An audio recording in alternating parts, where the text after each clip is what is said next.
시어머니가 내 카카오톡을 몰래 봤다거나 신우 또는 남편이 나와 다퉜던 카톡 대화를 시어머니에게 보내줬다거나 하는 등 카톡과 관련해서도 어이없는 일들이 발생하곤 합니다. 이번 영상에서는 시댁과 카카오톡에 대한 사연을 읽어보겠습니다. 부부싸움한 카톡을 시댁에 보여주는 남편. 먼저 조금 긴 글이라 양해를 구합니다. 서울에서 25년 살다가 친구도 없고 아는 사람 한 명도 없이 경상도로 시집 갔습니다. 쉽지 않은 결정이었습니다. 뱃속에 아이를 갖게 되어 결정한 부분도 있었지만 1년 넘게 같이 살면서 신랑에게 믿음이 갔고 경상도에 가게 된 이유는 마땅히 자리 잡지 못한 신랑에게 경상도에서 자리 잡게 해주겠다던 시댁 때문이었습니다. 집 걱정하지 말라고 하고 저희 집에 허락받을 때 전셋집이라도 해준다는 말에 경상도로 내려갔습니다. 저희 집은 엄마 아빠가 사업하고 친오빠도 어느 정도 자리를 잡았는데 처음에 신랑을 마음에 안 들어 했었습니다. 신랑 할아버지가 이혼하고 재혼하고 아버지도 이혼하고 재혼하고 그리고 결혼할 당시 무직이었던 것도 있었습니다. 그러나 제가 1년 살아보고 결정한 일이라 제가 좋다고 하니 결정을 따라 주었습니다. 그런데 경상도에 내려갔더니 월세집에 신랑은 계약직으로 2달에 한 번 연장 계약을 하지 않으면 잘리는 상황이었습니다. 제 주변 사람들이 저에게 너 그렇게 살려면 왜 내려갔냐 라고 하는 게 너무 스트레스 받아서 전셋집을 시댁에 해줘서 이사 갔다고 말하고 다녔습니다. 제 자신도 경상도에 내려와 사는 이유를 모르겠더라고요. 너무 스트레스 받고 신랑 출근하고 혼자 있는 시간에는 울거나 멍 때리고 있는 시간이 많았습니다.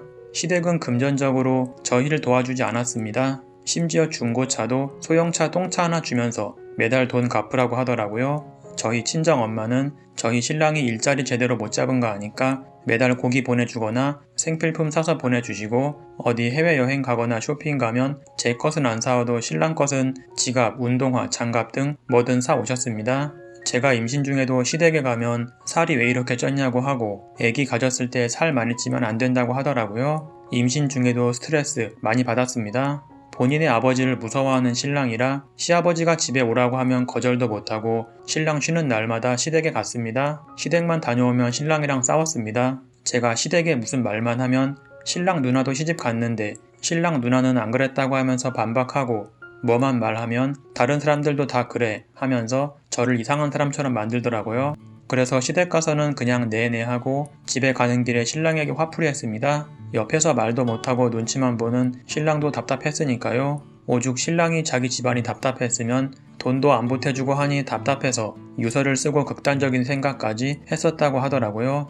싸움은 그때부터였나 봅니다. 어느 순간부터 불리한 상황이거나 대답하기 싫은 건 제가 물어봐도 답을 주지 않더라고요. 저도 참을 만큼 참다가 욕을 하니 그때서야 대답을 해주더라고요. 그 처음 이후로 대답을 하지 않을 때 제가 시댁욕을 했습니다. 그래야 대답을 해줬기 때문입니다. 어떠한 상황이건 시댁욕을 한 건 제 잘못이지만 저도 그에 따른 이유가 있었습니다. 부부는 대화로 풀어야 하는데 대답이 없으니 저로서는 답답하고 스트레스만 받았었습니다.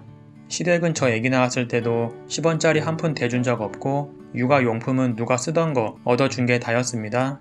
유모차부터 모든 육아용품은 신랑도 아닌 저희 엄마가 해주셨습니다. 제가 응급으로 아이를 제왕절개해서 낳았는데 시댁에서 와서 하는 첫 말이 고생했어도 아니고 왜 제왕절개 했니? 너 제왕절개 보험 되니? 였습니다. 산모들 병실 앞에 꽃바구니 놓여져 있고 하는 거 보니 정말 부러웠었습니다. 누구는 돈 그놈의 돈 얘기 듣는데 말이죠. 그래서 저 일주일 동안 병원에 있다가 산후조리 2주도 못하고 나왔고 엄마가 산후도우미 부르라고 준 돈으로 2주 했다가 일주일로 변경하고 남은 돈으로 생활비 보탰습니다. 아이가 태어나고 몇 개월 되지 않아 신랑 일자리를 옮겼습니다. 무슨 물건 만드는 막노동 같은 건데 저희 엄마 말로는 건강에 좋지 않은 위험한 일이라고 하더라고요. 신랑도 그랬습니다. 위험한 일이라 신랑이 유서까지 쓰고 일한다고 했습니다. 어떻게 아들을 그런 데서 일하게 하나 싶었습니다. 주말 부부가 되면서 저는 독박 육아하고 제가 하소연을 해도 신랑은 피곤하다며 연락조차 없이 잠들 때가 많았습니다. 저는 스트레스가 쌓이고 있었고 일주일에 한 번 볼 때 웃으면서 맞이하고 싶었지만 신랑 얼굴은 항상 나 피곤해 였습니다. 점점 시간이 지나 저도 짜증을 내게 되고 신랑도 그렇게 되었습니다. 서로 대화를 하지 않았고 시댁 문제 때문에 싸우는 날이 대부분이었습니다. 안 되겠다 싶어서 저희 엄마가 서울에 와서 살면 전셋집 해주고 3년 안에 집을 사주시겠다고 하시고 일자리는 저희 엄마 회사나 아니면 연계되어 있는 다른 곳에 취직시켜 준다고 했습니다. 그래서 아버님에게 물어보라고 했더니 아버지한테 찍소리 못하는 사람이라 그것조차 물어보지 않더라고요. 사건이 터진 날은 임대 아파트 계약하는 날이었습니다. 솔직히 임대 살아도 되지만 경상도에 내려와 겨우 집을 얻는다는 게 임대라는 생각에 짜증이 나긴 했습니다. 이럴 거면 내가 왜 아무도 없는 이곳에 내려와서 혼자 스트레스 받으며 사는지 짜증났습니다. 하지만 빨리 돈 모아서 나가자 라는 생각으로 들어가려고 했습니다. 그 집은 시댁에서 해줄 줄 알았는데 대출을 받으라고 하더라고요. 정말 싫었습니다. 그 일로 또 신랑과 싸웠습니다. 임대 계약하는 당일에 일을 쉬고 오기로 했는데 안 오길래 물어봤더니 임대 계약 안 하기로 했다고 하더라고요. 그럼 계속 월세로 살라는 얘기잖아요. 또 싸웠습니다. 정말 지칠 만큼 싸웠습니다. 남편이 점심에 온다고 했습니다. 그런데 점심시간이 지났는데 안 와서 전화를 했는데 안 받더라고요. 저도 성질나서 전화 100통 했습니다. 2시간 넘게 전화했습니다. 저랑 아기는 준비하고 기다리고 있는데 아무 연락도 없이 안 오더라고요. 카톡으로 욕을 퍼부었습니다. 시댁 욕만 잔뜩 했습니다. 자기 부모 욕하는 거 제일 싫어하는 사람이라 그랬습니다. 그래야지 대답합니다. 욕한 건 잘못된 거 너무나 잘 알지만 자존심을 건드려야 대답해 줬습니다. 그런데 이번엔 답장이 없더라고요. 오후 2시쯤 욕을 퍼붓고 5만 가지 생각을 하고 있는데 저녁에 카톡이 하나 오더라고요. 그만하자는 얘기 같은데 끝내던지 하자 라고 와서 처음엔 장난인 줄 알았습니다. 알고 보니 시댁에 쪼르르 달려가서 카톡 내용을 보여준 거였더라고요. 소름 돋았습니다. 제 전화, 카톡은 답도 없더니 시댁에 가서 고자질하고 있었던 것이었습니다. 저희 1년 동거하고 겨우 1년 살았으며 7개월짜리 아이가 있습니다. 아이는 독박 육아로 혼자 키웠고 서로 시댁 문제로 많이 싸웠지만 싸우고 나서 고쳐간 부분도 맞춰간 부분도 생겼고 저는 시댁이 싫어도 막상 가서는 웃으며 잘했습니다.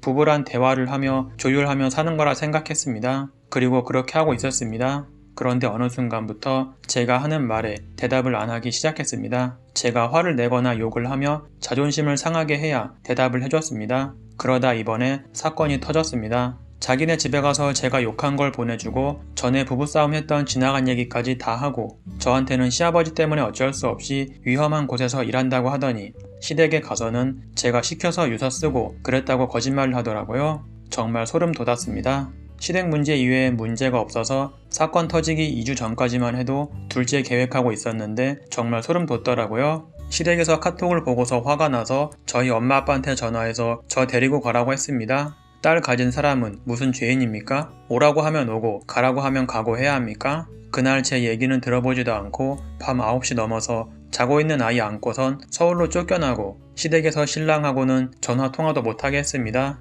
그리고 2주 넘는 시간이 지났습니다. 제 입장도 이야기하고 그날 왜 전화를 안 받았는지 답장 안 했는지 물어봤는데 물으면 대답도 없고 동문서답으로 자기 말만 하더라고요. 신랑은 여기서 끝내는 게 답인 것 같다고 아이를 생각해서라도 우리가 맞춰갔던 부분을 생각하고 서울에 와서 다시 시작해볼 수 있는 건데 저렇게 나오더라고요. 저도 할 만큼 한 것 같고 저희 집에서 집을 해준다고 해도 서울에 와서 다시 시작해볼 생각이 없다고 하니 이혼 준비하라고 했습니다. 지난 시간이 후회되더라고요. 아이 분유도 다달이 저희 엄마가 사주고 출산 후에 무릎이 아픈데 병원도 가지 못했습니다. 경상도에 있으면서 정신적으로 정말 많이 힘들었는데 어떻게 자신들 생각만 하고 이기적인지 모르겠습니다.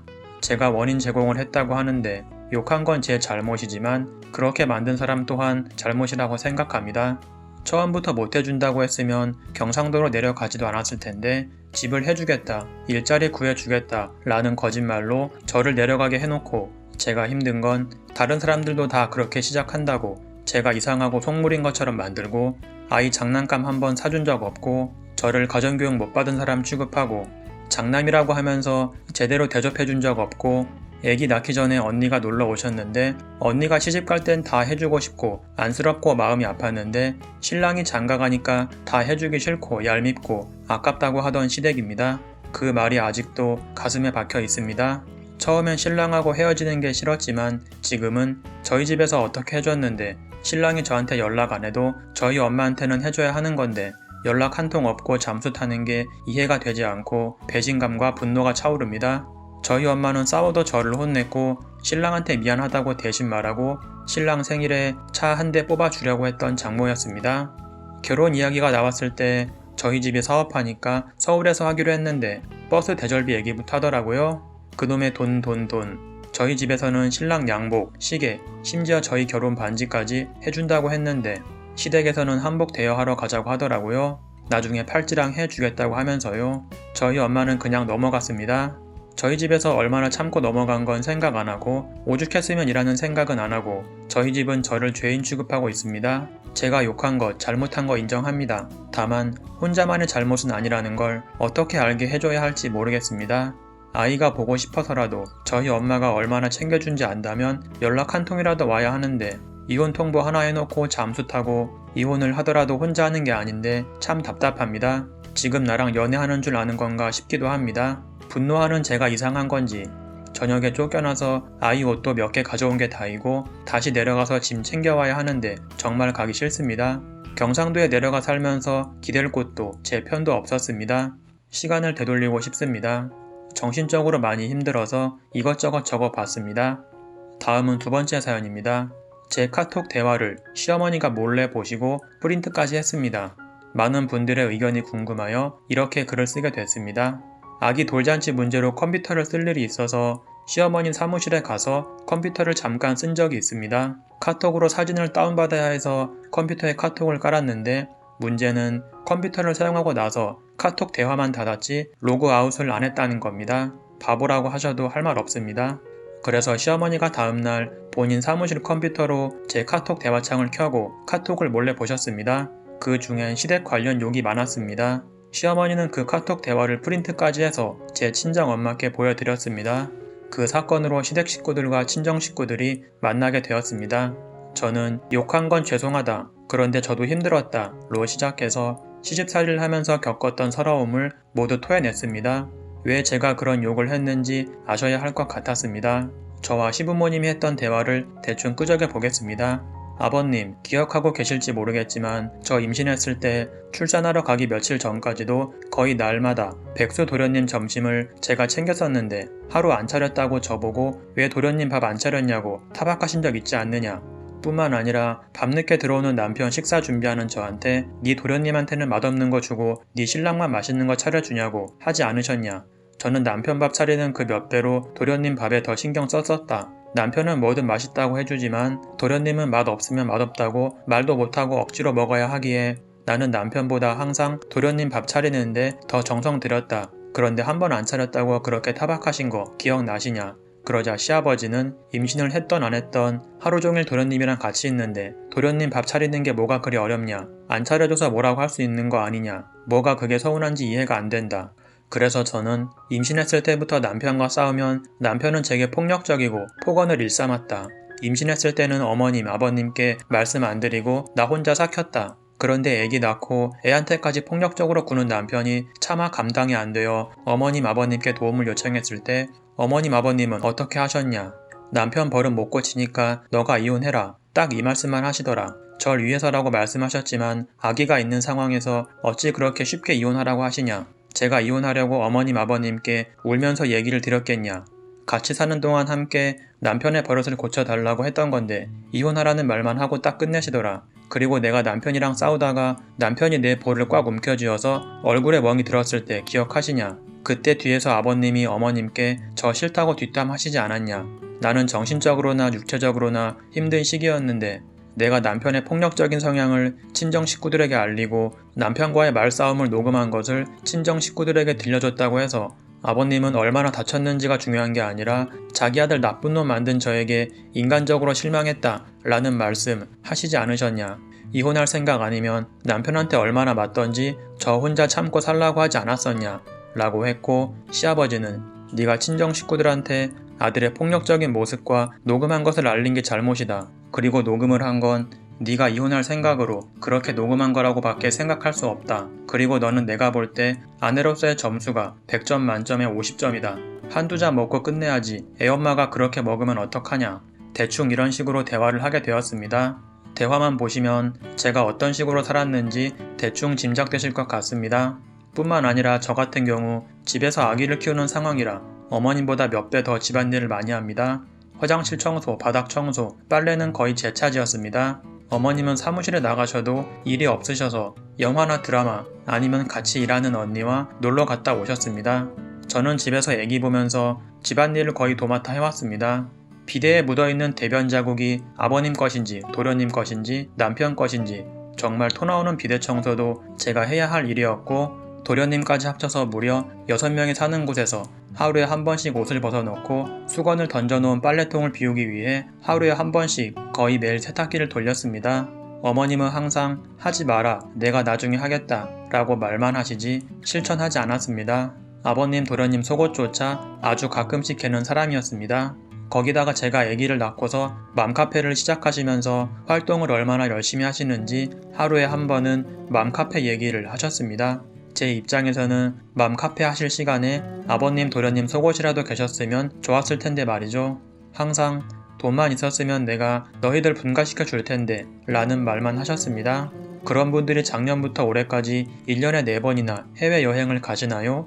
돈이 없어서 분가를 못 시켜주는 게 너무 속상하다는 분이 내년에 차를 바꾸실 계획을 세우나요? 제가 정말 이해가 안 가서 여쭤봅니다. 이 외에도 시댁에 합가하면서 수준 떨어지는 말들을 너무 많이 들었습니다. 저희 부모님을 가르쳐 니네 엄마, 니네 아빠라고 하시지를 않나. 저희 남편한테 처가 할머니한테 땅 좀 달라고 해라 라고 하시질 않나.